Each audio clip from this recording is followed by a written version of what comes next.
But the kids' shirts are so bright and so colourful, and everyone gets a free shirt and a free hat.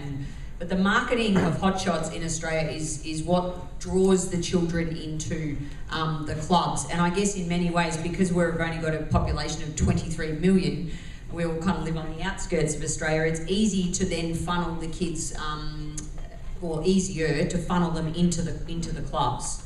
So we have blue, red, orange, green are our stages. Blue's pretty similar to most of what we saw this morning. But obviously we need to do a much better job as well in that space, definitely. And then red has 3 levels, orange has 2, green has 1. And the age, we go more based on developmental readiness rather than, if you're in this age, you're in this colour, of course, which I'm sure you guys are all doing. And we're certainly do a lot of, like at the moment, there's this thing called the AO Blitz, which again, the marketing department's done a great job, where they're encouraging clubs to get points in the lead up to the Australian Open. The more points you get, the more kids playing tennis is basically the aim of it. You can win prizes to all sorts of things during the Australian Open. So I think they do a lot of things well of tying the Grand Slam into Hot Shots. And I just think our coach education, certainly our first, our junior development course, is all Hot Shots. So I think that's, from that perspective, from a coach ed perspective, that's going along really well.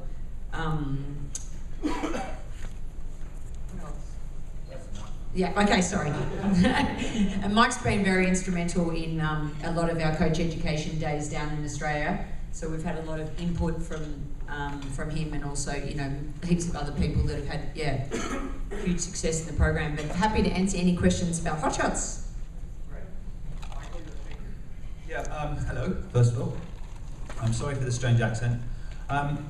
In terms of globally, where red, orange and green, 10 and under tennis, whatever it is, whatever we call it in every country is different country to country. And I think we're now at the stage where different countries are evolving their programs based on their coaching philosophy, so they're creating 6 to 16-year-old programs rather than looking at it as a separate space in which they function.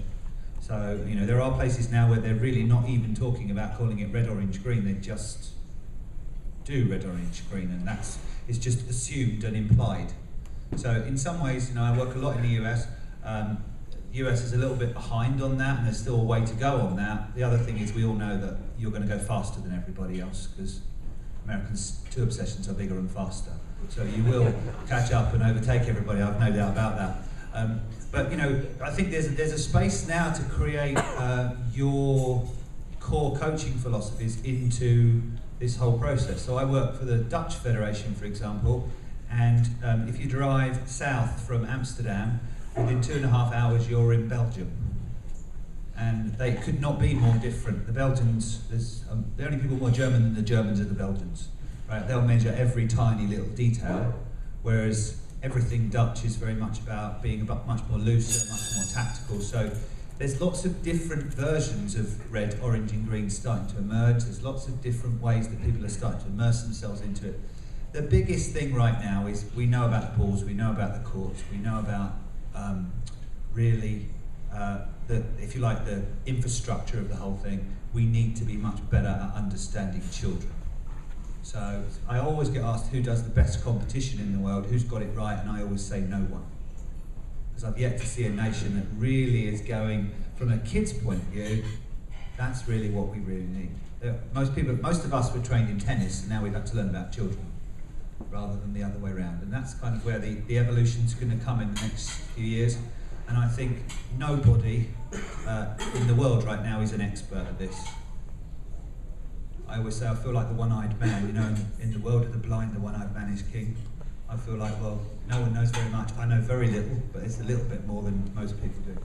So it's a great opportunity for us all, but it's very much globally, everyone feels like that. So there are some people who are big time into measuring, there are some people who are big time into the children. Everyone's looking at their competition structure right now, because everyone's realising that every year they lose about 40% minimum of the competing players. We have problems with it, it's not perfect. We have problems like some nations have experienced a big drop-off with girls because the high-performance coaches decided that because the 9-year-old now plays like a 15-year-old, I'm going to treat her like a 15-year-old, and all of a sudden, by the time she's 11, she's not playing anymore. So there is a need for caution and for us not to get too excited and go too fast on things. So but it's a good space to be. It's a great place to be right now. It's a great place to make your career and make your expertise, because to be honest, no one knows very much.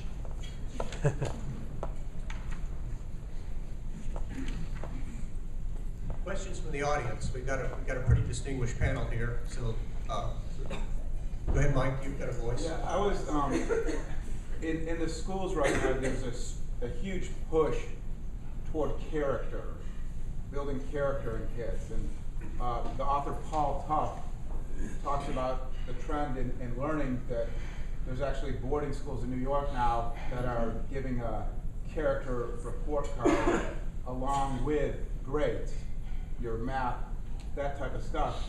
And that seems to me that the USTA could really take advantage of that, because it's an area where tennis and character and you know, the traits of optimism, the traits of zest, zest for life, those types of things. And I just really could see the USTA building on that.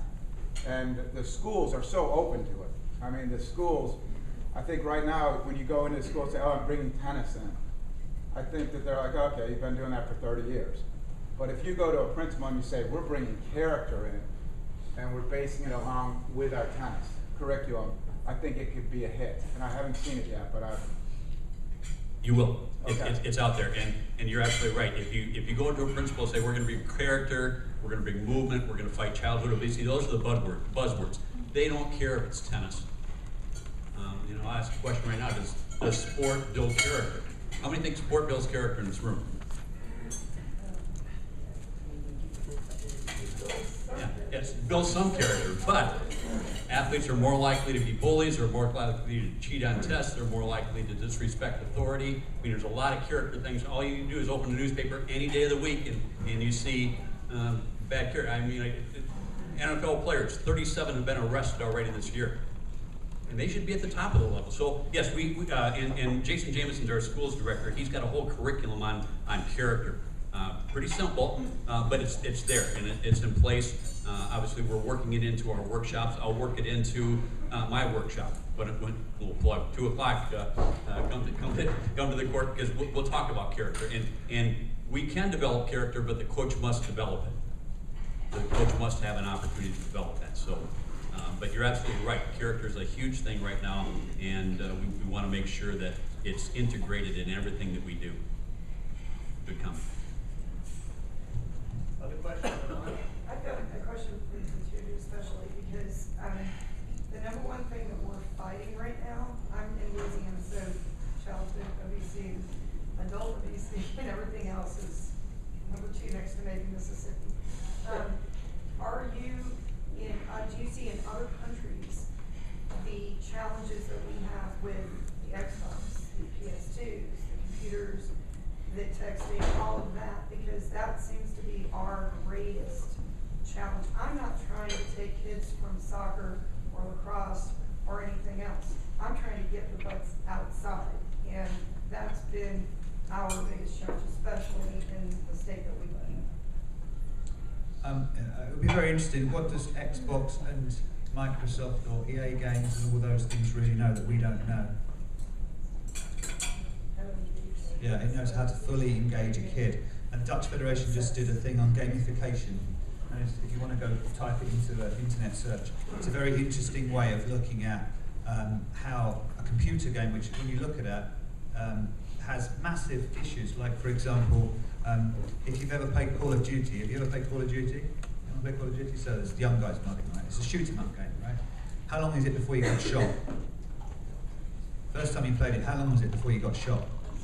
Like 3 seconds. So a lot of people say, oh, computer games provide all this instant gratification. No, they don't. They provide instant failure over and over and over and over and over and over again.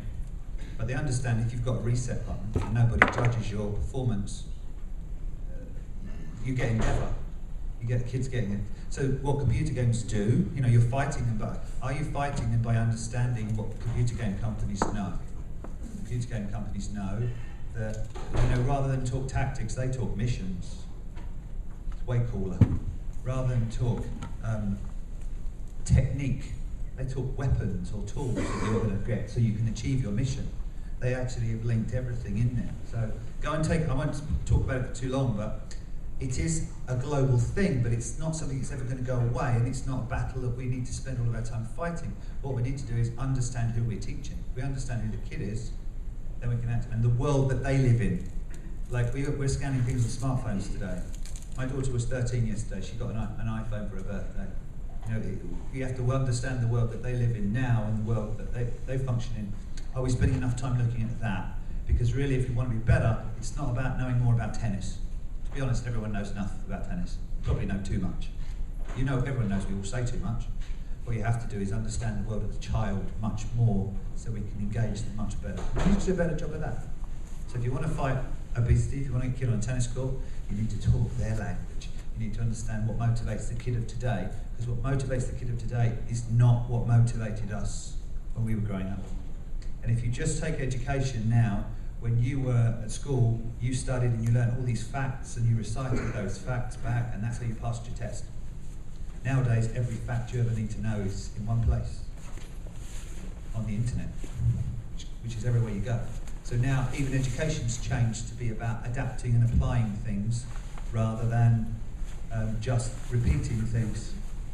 And so the question is, are you changing your coaching to make that happen so you can engage kids in the way that they're being educated? That's my plug for my presentation tomorrow, because that's what I was. And TA has an app as well. Tennis Australia has a Hot Shots app. And I think that's kind of what we're all moving towards, relating it online and all of it. You also have to motivate the parents who want to get the kids to you, because it's a lot easier for them to give them their electronic babysitter and then not to have to pay, you know, to bring them out and to have them do that. And that's where we have a big challenge ahead of us, because not only Mike's talking to you about the fact that we need to connect with the children at their language. Well, parents nowadays do not really understand children at all. It's like they have them, and they never bought the manual with instructions. They change. They're different. So one of our biggest challenges, it used to be that we used to seclude the parent and just deal with the player. We need to integrate the parent.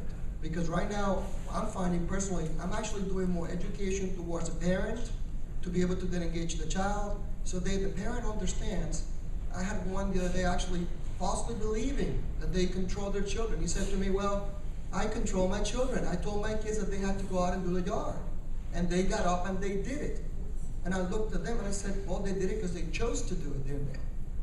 If they would have chosen not to do it, would you, like your dad did to you or mine did to mine, would you grab them by the ear and drag them out? The answer is no, because then they're going to threaten you with calling child services. And we actually fear them. And all you're going to do is say to them, I'll take the phone away.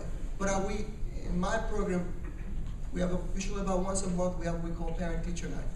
And Parent-Teacher Night, it starts off with the tennis topic. And I hide actually getting them to understand how their children think, how they react, what's on their mind, the fact that they're so blind. I have one right now that she's about to hit puberty, and the mother, and she's got a cell phone in her hand. And I had to explain to the mother, I said, that's a computer. She's got access. She's starting to be concerned about her body and how she looks. She wants to feel attractive. There's predators out there. She has access on her phone to predators that are out there. But she was completely naive, because she's only allowed to go to these places on the phone. Really? She's being homeschooled. I know we got her from 9 to 12 and we keep her busy, but from 12 to 3:30 she's on her own doing schoolwork. You really think that she's not going to go somewhere else? Or the ones that falsely believe, well, we have a monitoring system in their phone where we get to see all their text. Hello, they erased them. So, yes? Well, don't you think that's the real issue here? I mean, and you talk about how we're supposed to be teaching kids, and Mike brings up the character curriculum or character development, and yet there's this devil's triangle of coach, parent, and player. Okay, and there's just, I think what you're doing sounds like you're starting to bring that together a little bit, because a parent's character and what they expect from the child and how they want that child to compete is gonna be different than the coaches, and now we got a conflict, and then the kid's caught in the middle. And I think that's a whole area that we really could take off with as a Yeah. sport. And then the other part of that is that what makes our, in my mind anyway, what makes our sport so unique, and you guess you could lump golf in there with this, but our students are playing our sport, our parents quite possibly are playing our sport, competing. Maybe league level, but still competing. And so are our coaches. And you're not getting that from Little League baseball, and you're not getting that in football, and you're not getting that in figure skating and all these other sports. But in tennis we do, and so, man, parents have, well, this is how we compete. I want my child to compete that way. There's all these conflicts that are Well, there are coming conflicts, together. but at the same time, who's your customer? Both. Exactly. So how much time? So for example, if you run a children's tournament, if you run a Red Bull tournament, for example, what do you do for the parent? Yeah.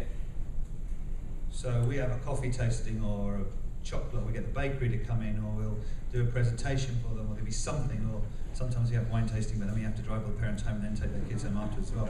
That's different, right? But you know, it's kind of like if they are your customer. And sorry, I can't read your name from there. Dave, Dave, where are we drinking tonight?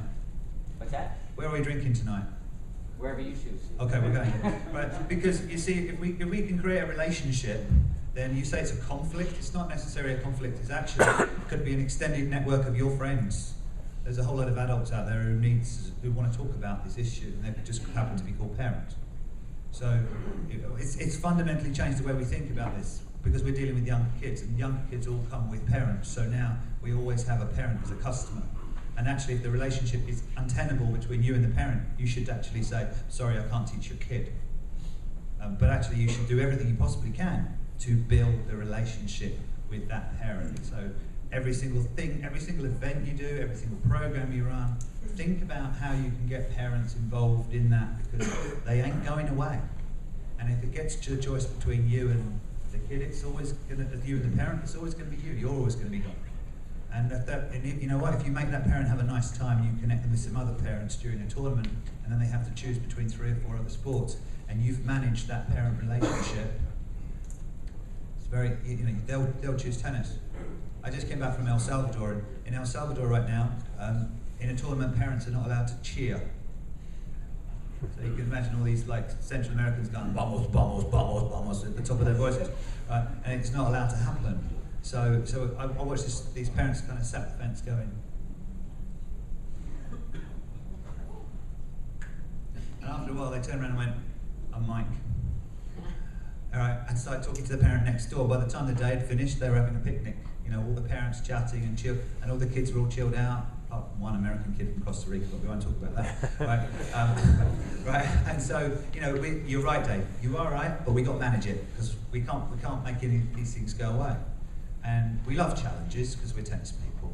When the person down the other end's a tougher opponent, that makes it more exciting for us. So that's what we've got to start thinking about. Yeah, everything we can possibly do for parents. Go away and write down 20 things you can do for parents, and try and implement 2 or 3 of those in the next few months, and then add another one and another one and another one. And before you know it, they'll be selling everything you do and telling everybody that you walk on water.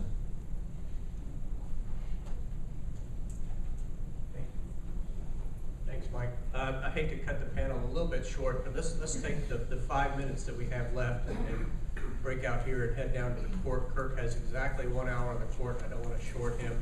And we will have another panel discussion tomorrow that'll last a little bit longer, and think of some questions that you might have.